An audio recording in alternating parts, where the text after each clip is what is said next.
जय श्री राम दोस्तों। जैसा कि हमारे बड़े बुजुर्ग कहकर गए थे कि कभी भी जिंदगी और रोजी रोटी के साथ खिलवाड़ नहीं करना चाहिए, लेकिन बांग्लादेश ये बात भूल गया और अपने ही पेट पर खुद लात मार ली। एक्चुअल में दोस्तों हमारा हिंदुस्तान बांग्लादेश को कई सालों से पालता हुआ आया था, लेकिन अब हमने बांग्लादेश को पालना बंद कर दिया है।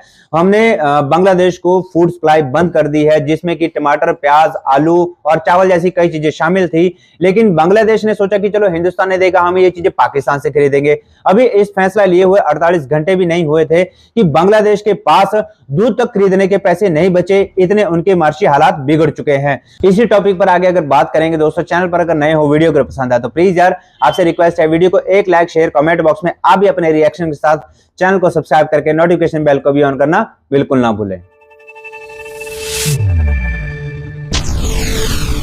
बांग्लादेश ने जो फैसला किया है इंडिया के खिलाफ जंग छेड़ने का, क्या वो उनका फैसला ठीक है?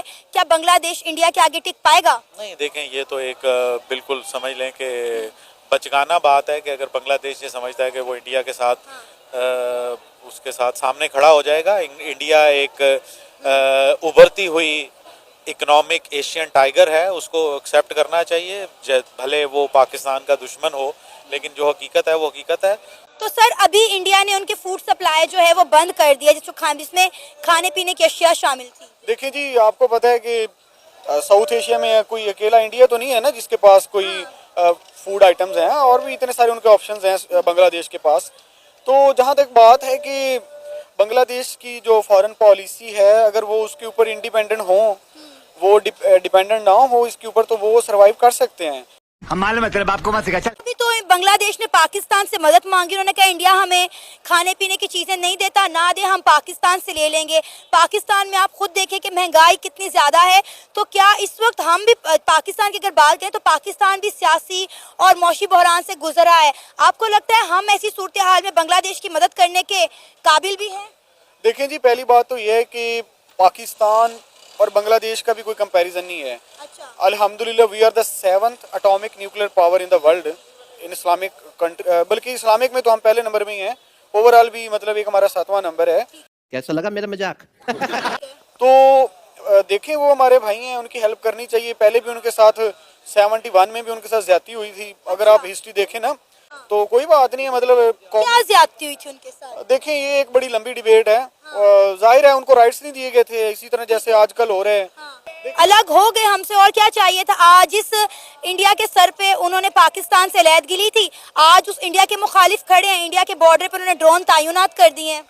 अच्छा, देखिए, मैं ये कहना चाहूँगा कि जो ईस्ट पाकिस्तान जो सेपरेशन हुई है, अगर आप इसकी डेप्थ में जाए ना, तो उसमें उनके साथ ज्यादतियाँ हुई हैं, तो वो हमसे सेपरेट हुए थे, ठीक है, उनमें वो मजलूम थे, ठीक है। अभी तो बलूचिस्तान भी पाकिस्तान से अलहदगी मांग रहा है, सिंध में अलग प्रोटेस्ट हो रहे हैं, गिलगित बल्दिस्तान में अलग है, कश्मीर में अलग है। इस वक्त पाकिस्तान तो खुद मुख्तलिफ धड़ों में बटा हुआ है। पाकिस्तान के हर सूबे में एहतजाज हो रहे हैं और कई सूबे तो जो हैं वो पाकिस्तान से अब अलहदगी चाहते हैं। देखें, पहली बात तो ये है कि आप किसी भी नेशन की बात कर लेना, हर नेशन में अपने मुल्क के लिए ना जो वो है वो प्यार होता है, हुब्बुल वतनी होती है। आप में भी है, मुझ में भी है।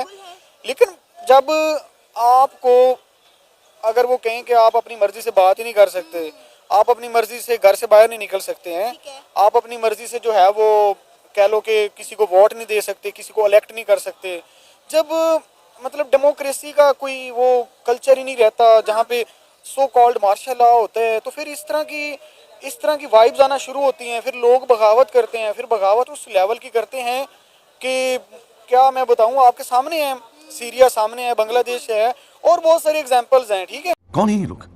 कहाँ से आते हैं? आपको पता है आजकल तो पाकिस्तान में भी एक नारा चल रहा है, लेके रहेंगे आजादी, तेरे बाप से लेंगे आजादी। तो क्यों ना देगा हमें आजादी? हमने तो 1947 में आजादी ले ली थी, अब किससे आजादी चाहिए पाकिस्तानियों को? देखें जी, वो नो डाउट कायदे आज़म की स्ट्रगल और सारी वो हिस्ट्री देखें, हम इंडिपेंडेंट हो गए थे, लेकिन उसमें उस दौर को और इस दौर को आप कंपैरिजन करें ना, हाँ जी। तो मैं समझता हूँ कि बिफोर जो पार्टीशन का दौर था, उसमें भी लोगों के साथ उनके जो बेसिक ह्यूमन राइट्स हैं, उस दौर में भी वायलेशन नहीं होती थी जो ब्रिटिश गवर्नमेंट थी। आज के दौर में आप देखें ह्यूमन राइट्स कितनी वायलेशन हो रही है। आप एक फीमेल हैं, हम मालूम है तेरे बाप को मत सिखा।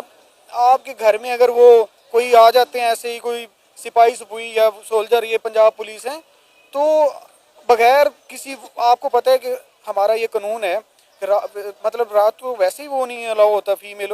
आपने इतनी सारी वीडियोस देखी हैं, यहाँ पे लोगों की घरों की चादर और चार दीवारी का जब तहफ़्फ़ुज़ नहीं रहता ना, तो फिर लोग ना अपनी जान की भी परवाह नहीं करते हैं। ये रहा नहीं जाता। तो फिर जब इस तरह की हालात होते हैं तो फिर लोग कैसे ना कहेंगे कि तेरे बाप से भी लेंगे आज़ादी। ज़ाहिर बात है, किसी के बाप का तो मुल्क है नहीं ना, हम सबका हम सारे इसमें बराबर के शरीक हैं। सर, आपको लगता है कि बांग्लादेश इंडिया के बगैर सरवाइव कर सकता है, क्योंकि बांग्लादेश को हमेशा इंडिया की सपोर्ट रही है? देखें, नो डाउट इंडिया ठीक है, मतलब इकोनॉमिकली उनसे बेटर है, सारी चीज़ें हैं, लेकिन उसमें भी काफ़ी सारे इश्यूज हैं जो मतलब हसीना वाजिद को वो सपोर्ट करते हैं, तो ये एक फैक्ट है। दूसरा रिलीजियस फैक्टर है वहाँ पे वो, क्योंकि जाहिर है अब इंडिया जो है वो भी कोई ह्यूमन राइट्स का कोई इतना अच्छा मुल्क नहीं है वो रहने के लिए। वहाँ पे देखें मुसलमानों के साथ कितनी ज्यादतियाँ होती हैं। चले बैन लगा दिए तो क्या हुआ, पर वो जो सूरत चल रही है ना बांग्लादेश के अंदर, वो इंडिया चाहता है कि जो मैंने अपना सरमायाकारी वहाँ लगाई भी थी उसका मुझे बेनिफिट अब मिलना चाहिए था, तो वो हालात ख़राब हो गए वहाँ पर हसीना वाजिद के जाने की वजह से। अब वो चाहता है कि यहाँ एक मखलूक हुकूमत बनाई जाए जो हमारे मातहत काम करे। अब वो उनको नज़र आ रहा है कि वहाँ पर कहते हैं खालिदा ज़िया की हुकूमत बनने वाली है, साथ जमात इस्लामी मिलकर हुकूमत बनाना चाहती है, इसलिए उनको सूरत वहाँ पर उनकी ख़राब है। अब उन्होंने ये चीज़ें शुरू कर दी हैं, उनके खाने पीने की अशिया बंद कर दी हैं। ये कि पंगे तो बांग्लादेश ले रहा है, इंडिया ने तो पहले कोई एक्शन लिया ही नहीं है। जो कुछ कर रहा है बांग्लादेश खुद कर रहा है। बांग्लादेश ने पहले जो है वहाँ पे हिंदू कम्युनिटी को टारगेट किया, उनके घरों को जलाया, दुकानों को लूटा, खवातीन के रेप किए, बच्चों को तशद्दुद का निशाना बनाया।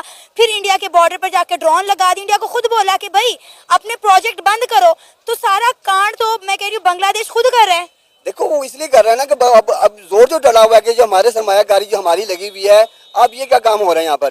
अब उन्होंने देखा कि हम अगर हमको जब उनकी बात मानते हैं तो सारा हमें अब उनका निज़ाम हमें चलाना पड़ेगा यहाँ पर। इसलिए उनकी आवाम ने इंकलाब पैदा किया, वो हुकूमत चेंज की। 15 साल हसीना वाजिद ने इंडिया के कहने पर हुकूमत की वहाँ बैठ के। अब वो चेंज हुआ है, अब वो चाहते हैं कि हमारी हुकूमत बने। अब आवाम चाहती है हुकूमत हमारी हो, यहाँ पर हर चीज़ हमारा। इंडिया ने भी इसका रिएक्शन दिया है।